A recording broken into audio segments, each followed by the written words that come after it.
제이네요.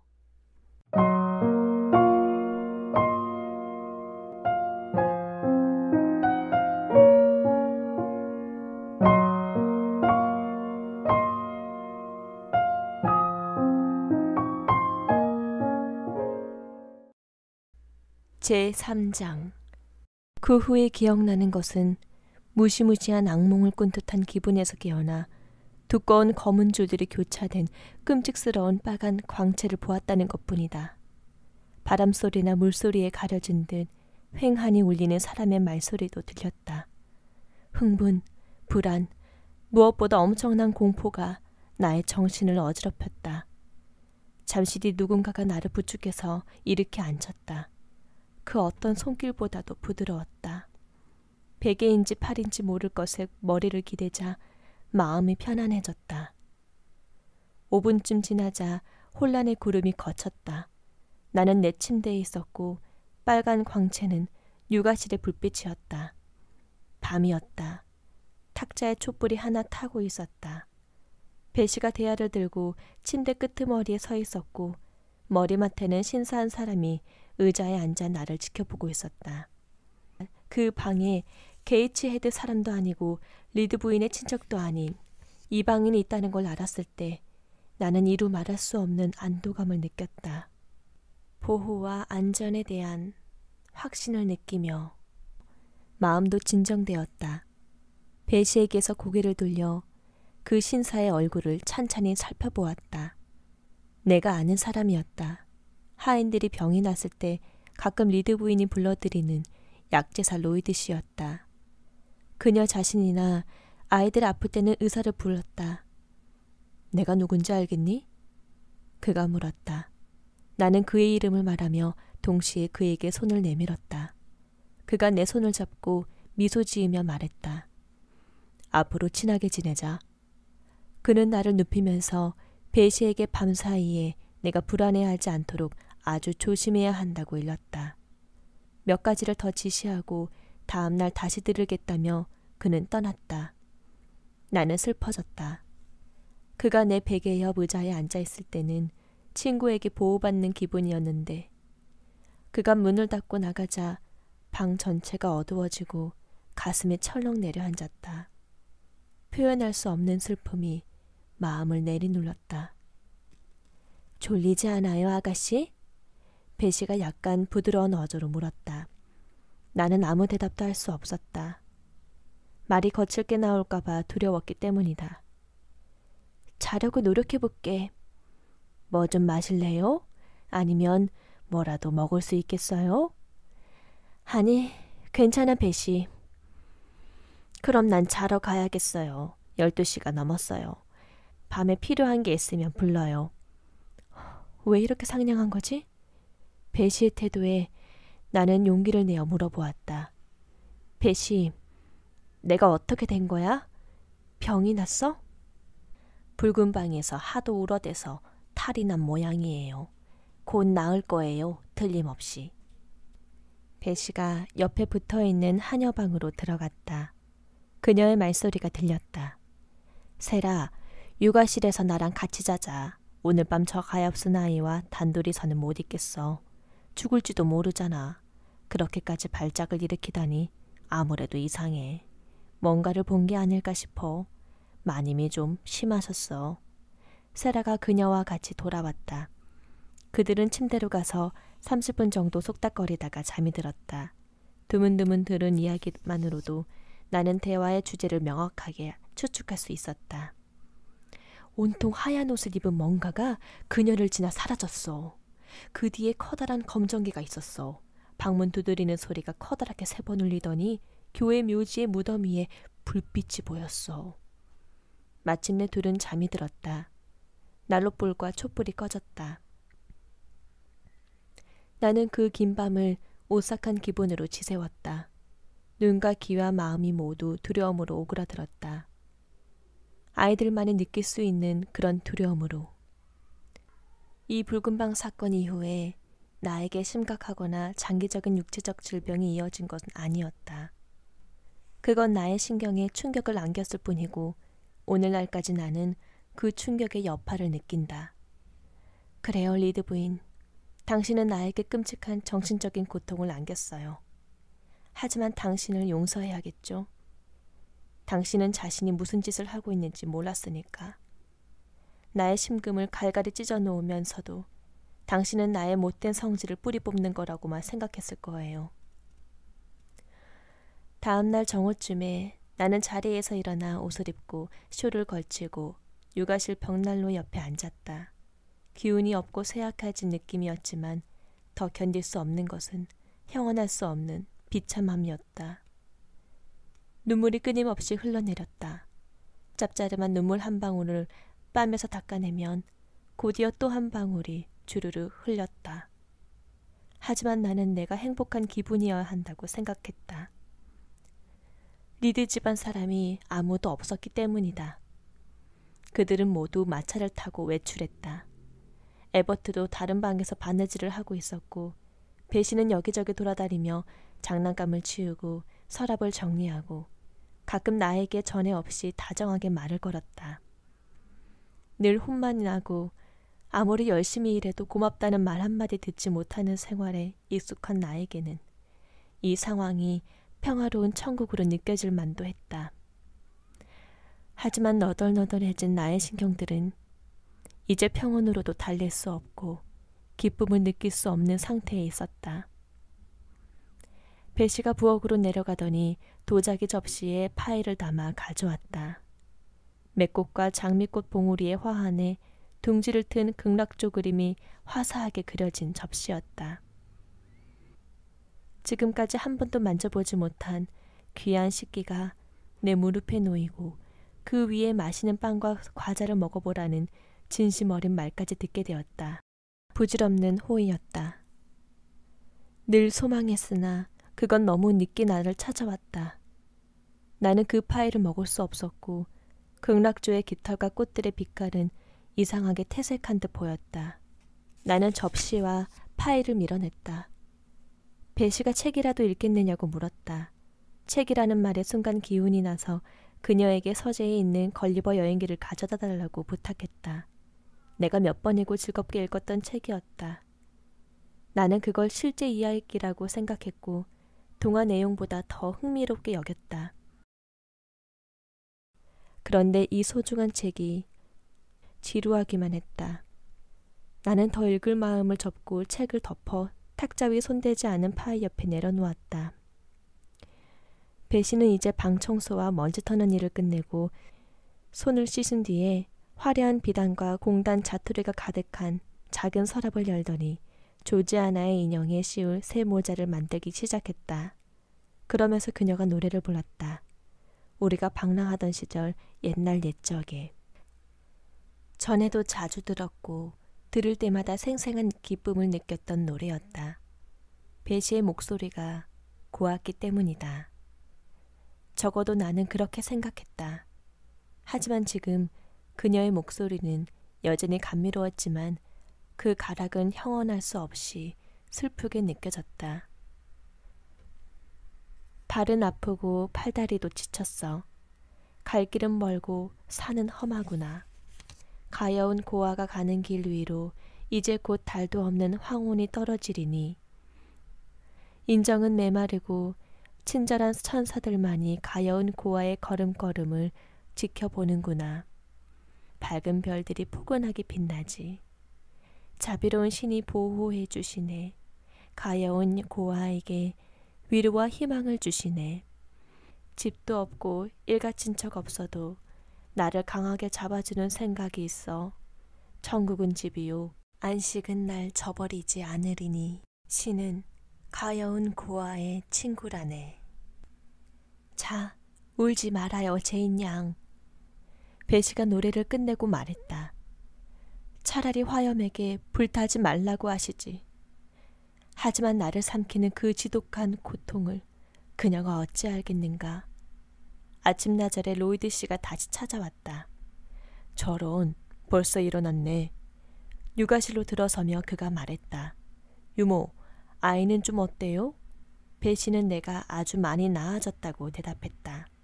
그러면 좀 더 밝은 표정이어야지. 이리 와요, 제인 양. 이름이 제인이지? 네, 제인 에어예요. 울고 있었구나. 제인 에어, 왜 울었는지 나에게 말해줄 수 있니? 어디가 아프니? 아니요. 배시가 끼어들었다. 마님과 같이 마차 타고 나가지 못해서 울었을 거예요. 그럴 리가 있나? 그런 일로 토라질 나이는 지난 것 같은데. 나 역시 그렇게 생각했고 말도 안 되는 소리에 자존심이 상해서 얼른 대답했다.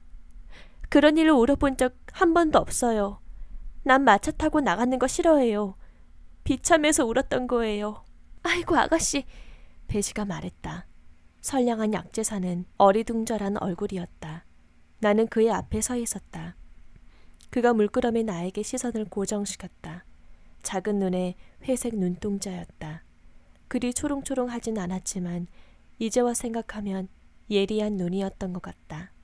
우락부락하게 생겼지만 마음씨는 좋아 보였다. 나를 찬찬히 바라보면서 그가 말했다. 어제 왜 병이 난 거니? 넘어졌어요.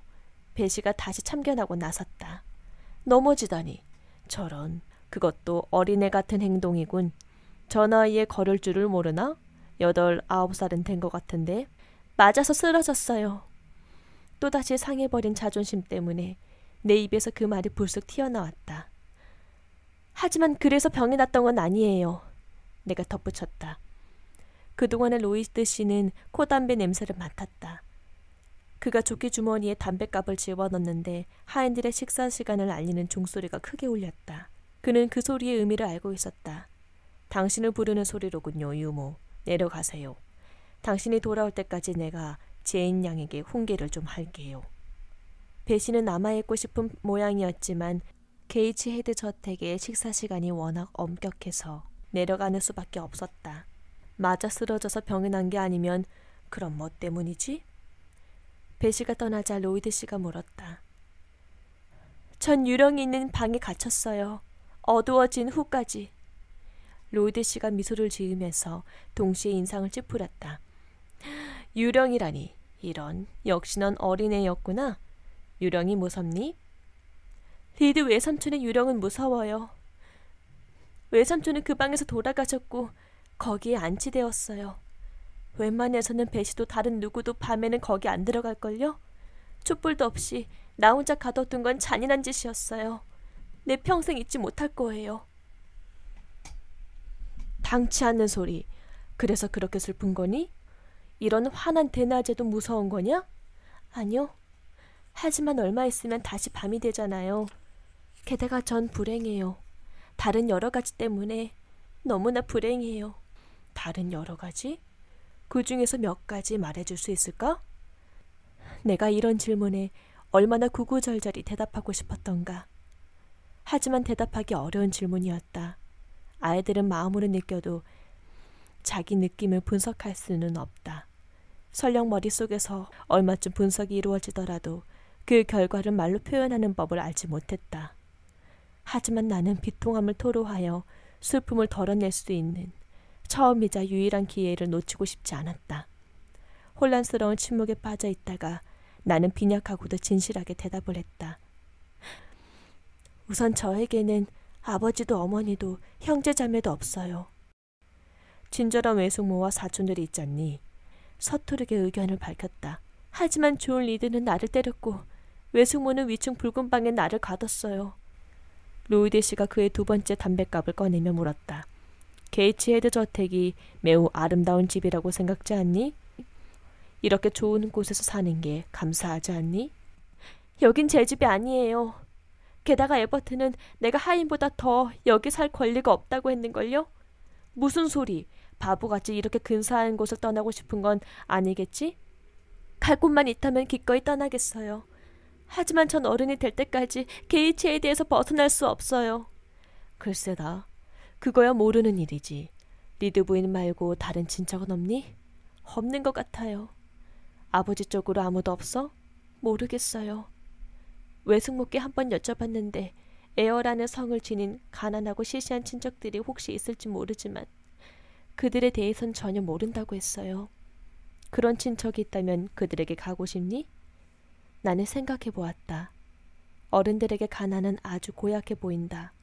하지만 아이들에게는 더욱 그렇다. 아이들은 부지런히 일하는 청비란 가난이라는 것을 이해하지 못한다. 그 단어를 남루한 옷, 부족한 음식, 불기 없는 난로, 예의 없는 태도, 천박한 악덕과 연결된 것으로만 생각한다. 나에게 가난은 타락과 동의어였다. 아니요, 가난한 데로 가고 싶지 않아요. 내 대답이었다. 너에게 친절하게 대해줘도? 나는 고개를 저었다. 가난한 사람이 무슨 수로 친절해질 수 있을지 짐작이 되지 않았다. 게다가 그들의 말투를 배우고 그들의 태도를 본뜨고 교육도 받지 못하고 가끔씩 게이츠헤드 마을의 오두막 문 앞에서 자식을 돌보거나 빨래하던 가난한 여자들처럼 자란다는 것은, 아니, 나는 사회적인 지위를 버리고 자유를 택할 정도로 영웅적이지 않았다. 네 친척들이 그렇게 가난하니? 노동자들이요? 전 몰라요. 외숙모는 저에게 만약 친척이 있더라도 거지 같은 처지일 거라고 했어요. 전 구걸하러 다니고 싶지 않아요. 학교에 가고 싶니? 다시 나는 생각해 보았다. 학교가 어떤 곳인지는 잘 알지 못했다. 젊은 숙녀들이 척추 교정판을 대고 차고를 차고 앉아 대단히 우아하고 신중하게 행동해야 하는 곳이라는 말을 가끔 베시에게서 듣기는 했다. 조 리드는 학교를 싫어했고 교사를 욕했다. 하지만 조 리드의 취향을 내 취향의 잣대로 삼고 싶진 않았다. 학교 훈육에 대한 베시의 설명이 약간 끔찍하긴 했지만 그 숙녀들이 갖추었다는 교양과 기량은 매력적일 것 같았다. 베시는 그들이 그린 아름다운 풍경화와 꽃그림, 그들이 부를 수 있는 노래와 연주할 수 있는 곡들, 그들이 짤 수 있는 지갑, 그들이 번역할 수 있는 프랑스 책들에 대해 떠들어댔다. 그 얘기를 들으면 경쟁심까지 느껴질 정도였다. 게다가 학교에 가면 모든 게 변할 것이다. 그것은 긴 여행, 게이츠헤드와의 완전한 결별, 새로운 생활을 의미했다. 학교에는 정말 가고 싶어요. 내 생각의 결론은 그랬다. 그래. 무슨 일이 일어날진 아무도 모르는 법이지. 로이드 씨가 일어서면서 혼잣말로 덧붙였다. 이 아이에게는 환경의 변화가 필요해. 신경이 쇠약해졌어. 마침내 베시가 돌아왔다. 그와 동시에 자갈길로 굴러오는 마차 소리가 들렸다. 마님이 돌아오시는 건가요, 유모? 떠나기 전에 잠깐 뵈었으면 하는데. 로이드 씨가 물었다. 베시는 거실로 안내하겠다며 그를 데리고 나갔다. 그 뒤에 일어난 일들로 미루어 보아 리드 부인과의 면담에서 로이드 씨는 나를 학교에 보내라고 권고했고 그 권고는 흔쾌하게 받아들여진 게 분명했다. 어느 날 밤에 내가 잠자리에 들고 나서 베시와 에버트가 육아실에 앉아 바느질을 하고 있을 때였다. 내가 잠든 줄 알았는지 에버트는 그 얘기를 입에 올리며 이렇게 말했다. 아마 마님은 아주 다행이라고 생각하실 거예요. 항상 사람들을 지켜보면서 몰래 계략을 꾸미는 것 같은 저런 성가시고 막대먹은 아이를 쫓아버리는 걸 말이죠. 그때 에버트가 베시에게 한 이야기를 통해서 나는 처음으로 내 아버지가 가난한 성직자였고 안 어울리는 짝이라며 말리는 집안의 반대를 무릅쓰고 어머니가 아버지와 결혼했다는 것을 알게 되었다. 어머니의 반항에 화가 난 외할아버지는 돈 한 푼 안 주고 부녀간의 연을 끊어버렸고 결혼한 지 1년 후에 아버지는 교구 목사로서 공업도시의 빈민들을 방문하던 중에 당시 창궐했던 발진 티푸스에 걸렸으며 어머니도 곧 감염되어 한 달 사이에 두 사람 모두 세상을 떠났다는 것이다. 이 이야기를 듣고 베시가 한숨을 내쉬며 말했다. 제인 양도 가엾은 처지로군요, 레버트. 그래요. 그 애가 사근사근하고 예뻤다면 그런 의지할 데 없는 신세를 누구든 측은하게 여겼겠죠. 하지만 저렇게 보기 싫은 애한테 무슨 정이 생기겠어요? 에버트가 대꾸했다. 많이는 아니죠, 물론. 베시가 동의했다. 어쨌거나 조지아나 양 같은 미인이 그런 처지였다면 훨씬 동정심이 일어났을 거예요. 그래요. 조지아나 양은 너무너무 예쁘죠. 에버트가 열렬하게 소리쳤다. 얼마나 사랑스러운지 파란 눈에 긴 곱슬머리, 그 고운 얼굴빛 딱 그림으로 그려놓은 것 같다니까요. 베시, 오늘 저녁에는 치즈 토스트를 먹고 싶네요. 나도요. 구운 양파를 곁들여서 자 내려가죠. 그들이 방을 나갔다.